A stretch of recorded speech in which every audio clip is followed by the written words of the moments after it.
Hello hi. ഇന്നിതാ നമ്മൾ പുതിയൊരു വീഡിയോ ആയിട്ടാണ് കേട്ടോ വന്നത്. എന്താ നമ്മുടെ പുതിയാപ്പ ഹാർബർ ബോട്ട് ഇതൊക്കെ കാണിച്ചു തരാം കേട്ടോ. നമ്മൾ ഇന്ന് ബോട്ട് വന്നതാണ്.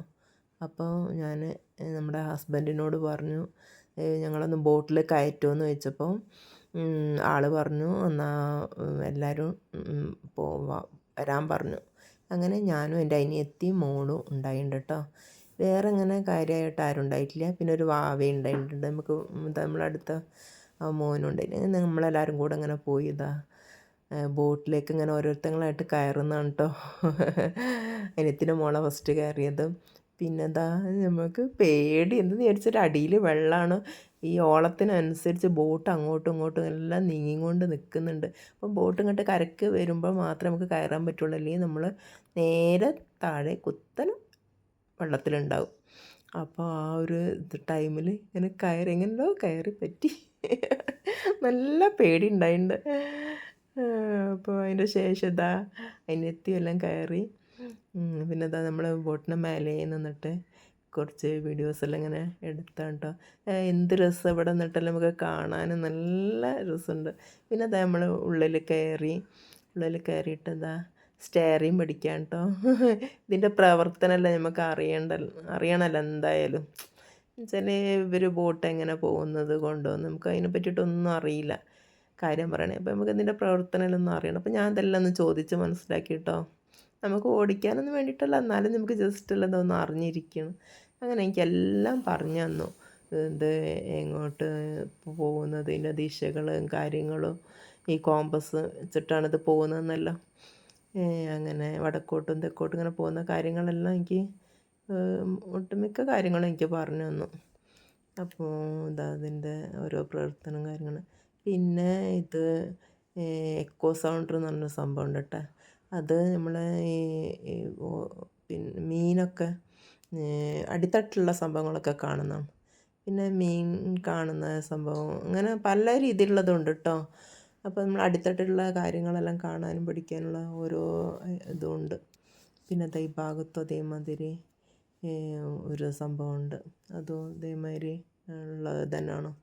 ഓരോന്ന് അവർക്ക് കണ്ടുപിടിക്കാനും കാര്യങ്ങളും എല്ലാം. അപ്പോൾ ഇതിലെല്ലാം വെച്ചിട്ടാണ് ഇവർ കാര്യങ്ങളെല്ലാം നോക്കുന്നതെന്നാണ് പറഞ്ഞു തന്നത് കേട്ടോ. പിന്നെ കിച്ചണിൽ കയറി. കിച്ചണിലെന്ന് പറഞ്ഞാൽ ഇവർ ഒരാഴ്ചത്തേക്കാണ് പണിക്ക് പോകാറ്. ഒരാഴ്ച 5 ദിവസം 6 ദിവസം ഫിഷ് കിട്ടുകയാണെങ്കിൽ അവർ പെട്ടെന്ന് വരും, അല്ലെങ്കിൽ ഒരാഴ്ചയെല്ലാം അവർ നിൽക്കും. അപ്പോൾ അതിനനുസരിച്ചുള്ള ഭക്ഷണവും വെള്ളവും എല്ലാം കൊണ്ടുപോകണം. അപ്പോൾ വെള്ളമെല്ലാം ഇവർ ഹാർബറിൽ നല്ല വെള്ളം കിട്ടുമെന്ന് പറഞ്ഞു. ആ വെള്ളമെല്ലാം ഇവർ സ്റ്റോർ ചെയ്തിട്ട് ഇപ്പോൾ 5-6 ദിവസത്തേക്കുള്ള വെള്ളമെല്ലാം കൊണ്ടുപോകണമല്ലോ. പക്ഷെ മറ്റുള്ള കഴുകാൻ പിടിക്കാനെല്ലാം ഇവർ കടൽ വെള്ളം തന്നെ എടുക്കും. അല്ലാതെ കുടിക്കാനെല്ലാം വേറെ നല്ല വെള്ളം ഇവിടുന്ന് കൊണ്ടുപോകും. പിന്നെ ഐസ്, ഡീസൽ എല്ലാം ഐസെല്ലാം കയറ്റി ഡീസലെല്ലാം അടിച്ചിട്ടാണ് ഇവർ ബോട്ട് പോകാറ്. പിന്നെ ഭക്ഷണ സാധനങ്ങളും എല്ലാം കൊണ്ടുപോകും. ഭക്ഷണങ്ങൾ അരി, കപ്പ, പിന്നെ ഇതൊക്കെ മസാലപ്പൊടികളാണ് കേട്ടോ. ബ്രെഡ്, മുട്ട, പഴം, ബേക്കറി, ഇങ്ങനെ എന്തൊക്കെ നമ്മൾ വീട്ടിൽ വെളിച്ചെണ്ണക്കാണ് വീട്ടിലെന്തൊക്കെ സാധനം വേണം അതൊക്കെ കൊണ്ടുപോകും. അപ്പോൾ ഒരാഴ്ച ഇവർക്ക് കഴിക്കാനുള്ള ഭക്ഷണങ്ങളെല്ലാം. അപ്പോൾ എൻ്റെ ഹസ്ബൻഡ് ആദ്യം ഇതേമാതിരി ബോട്ട് കൊണ്ടുപോയി സ്രാങ്കാണ് കേട്ടോ ആയത്. സ്രാങ്ക് എന്ന് പറഞ്ഞാൽ ഒരു ബോട്ട് കൊണ്ടുപോകുന്ന ആളെ സ്രാങ്ക് എന്നാണ് പറയുക. നമ്മളിപ്പോൾ ഷിപ്പ് കൊണ്ടുപോകുന്ന ഒരാളെ നമ്മൾ ക്യാപ്റ്റൻ എന്ന് പറയും. അതേമാതിരി ബോട്ട് കൊണ്ടുപോകുന്ന ഒരാൾ സ്രാങ്ക് എന്ന് പറയും. അപ്പോൾ ആദ്യം ഇങ്ങനെ കുറേ ബോട്ടും കൊണ്ടുപോയ ആളാണ്. ഇപ്പോൾ അതല്ല കേട്ടോ ജോലി. ഇപ്പം ബോട്ട് വേറെ ആൾക്കാരെ കൊണ്ടുവന്ന് അവർ കൊണ്ടുപോയി ഈ ഫിഷായിട്ട് വന്ന് കഴിഞ്ഞാൽ ഇവിടെ ആൾ മീൻ വില പറഞ്ഞ് മീൻ വേറെയുള്ളവർക്ക് കച്ചവടക്കാർക്ക് കൊടുക്കൽ, അങ്ങനെ അതിന് സെയിൽ എന്ന് പറയും, സെയിൽസ്മാൻ. അപ്പോൾ ഇപ്പോൾ അതാണ് കേട്ടോ ജോലി. അപ്പോൾ ഇതൊക്കെ കണ്ടു. അപ്പോൾ പുറത്ത് കൂടെ എല്ലാം നോക്കുന്നുണ്ട്. ഇപ്പോൾ ഇവിടെ ഇതിൻ്റെ അകത്ത് ബാത്റൂമും കാര്യങ്ങളൊക്കെ അത് വേറെ ഉണ്ട് കേട്ടോ. അത് വേറെയാണ്. ഇത് നമ്മൾ ഐസ് സ്റ്റോർ ചെയ്യുന്ന സ്ഥലമാണ് കേട്ടോ. സ്റ്റോറേജ് എന്ന് പറയും. അപ്പോൾ ഫിഷൊക്കെ കിട്ടിക്കഴിഞ്ഞാൽ ഇവർ ഇതിലാണ് ഐസ് ഇട്ട് വെക്കാറ്. ഇതിൻ്റെ ഉള്ളിൽ ഇതിൻ്റെ ഉള്ളിൽ ഞാനൊരു പ്രാവശ്യം ഇറങ്ങിയിട്ടുണ്ട് കേട്ടോ. നമ്മൾ ഇന്ന് വന്നത് ഭയങ്കര ഇരുടായിട്ടുണ്ട്. അപ്പോൾ വെച്ചാൽ 6 മണി സന്ധ്യക്ക് വിളക്ക് വെച്ചതിന് ശേഷമാണ്, നേരത്തെ തന്നെ വിളക്ക് വെച്ചു ഞാൻ, എന്നിട്ടാണ് ഇറങ്ങിയത്. അപ്പോൾ ഇരുടായതുകൊണ്ടാണ് ഞാൻ ഇന്നത് ഒന്നും കാണിച്ചു തരാത്തത്. ഇനി എപ്പോഴെങ്കിലും ഇതേമാതിരി വന്നു കഴിഞ്ഞാൽ അതിൻ്റെ ഉള്ളിലത്തെ സ്റ്റോറേജ് കാര്യങ്ങളൊക്കെ കാണിച്ചു തരാം കേട്ടോ. പിന്നെ നമ്മളിതാ പുറത്തിറങ്ങി കഴിഞ്ഞിട്ട് ഈ വേറെ ബോട്ടിനെല്ലാം അവരിങ്ങനെ ഓരോന്ന് കയറ്റുന്നതാണ് കേട്ടോ, ബോട്ട് പോകാൻ വേണ്ടിയിട്ട്. അതെല്ലാം നേരത്തെ കാണേണ്ടത്. അപ്പം നമ്മളിതാ ഏകദേശം മറ്റേ വേറൊരു ഭാഗത്തേക്ക്, ഇത് ഈ മീനൊക്കെ അങ്ങനെ ഐസിട്ട് വെക്കുന്നൊരു സ്ഥലമാണ് കേട്ടോ.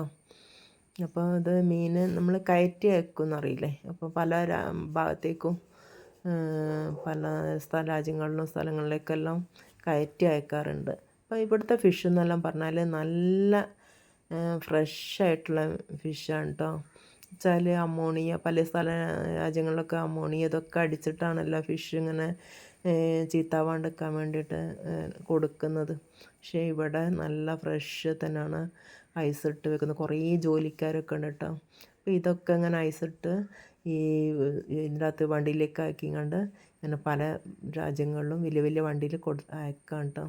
പിന്നെന്താ, കുറേ വേറെ മീൻ വള്ളങ്ങളിലൊക്കെ വന്നിട്ടുണ്ട്. അതുമല്ല ഇങ്ങനെ വലിയ പാർട്ടിയിലാണ് വന്നിട്ട് നമ്മുടെ നാട്ടിലത്തെ ആൾക്കാർ തന്നെയാണ് കേട്ടോ. എല്ലാവരും വലിയ കച്ചവടക്കാർ തന്നെയാണ്. അവരൊക്കെ വന്ന മീൻ ഇങ്ങനെ വരുമ്പോൾ വില പറഞ്ഞെടുത്ത് ഇതുമെല്ലാം ഇങ്ങനെ വിൽപ്പനക്ക് വേണ്ടിയിട്ട് പല രാജ്യങ്ങളിലേക്കും പല സ്ഥലങ്ങളിലേക്കും ഇങ്ങനെ കൊടുത്തയക്കാറുണ്ട്. അപ്പോൾ ഇതൊക്കെയാണ് നമ്മൾ ഇന്ന് വന്നിട്ട് നമ്മൾ വീഡിയോ എടുക്കാൻ വേണ്ടി വന്നപ്പോൾ എല്ലാവർക്കും അത്ഭുതം, ഞാനുണ്ടല്ലോ കൂടെ. അപ്പോൾ ഇവർ കുറേ ആളുകളുടെ ഇടയിൽ ഞാനും എൻ്റെ അനിയത്തി, അപ്പോൾ അവർക്കെല്ലാം ഒരു അത്ഭുതം എന്ന് പറഞ്ഞാൽ, ഷൈനിയേച്ചി വീഡിയോ ഉഷാറാക്ക്, നമ്മുടെ നാട്ടിനെ പറ്റിയിട്ട് പറയുക, അങ്ങനെ ഇങ്ങനെ. ഇപ്പം നാടെന്ന് പറഞ്ഞാൽ നമുക്കിപ്പം അറിയാം, ഭയങ്കര പുതിയ നാട് നല്ല പുരോഗതിയിലേക്ക് വന്നുകൊണ്ടിരിക്കുന്നുണ്ടെന്ന്. അപ്പോൾ ഇത്രയേ ഉള്ളൂ നമ്മുടെ കൊച്ചു വീഡിയോ. അടുത്ത വീഡിയോയുമായി കാണാം.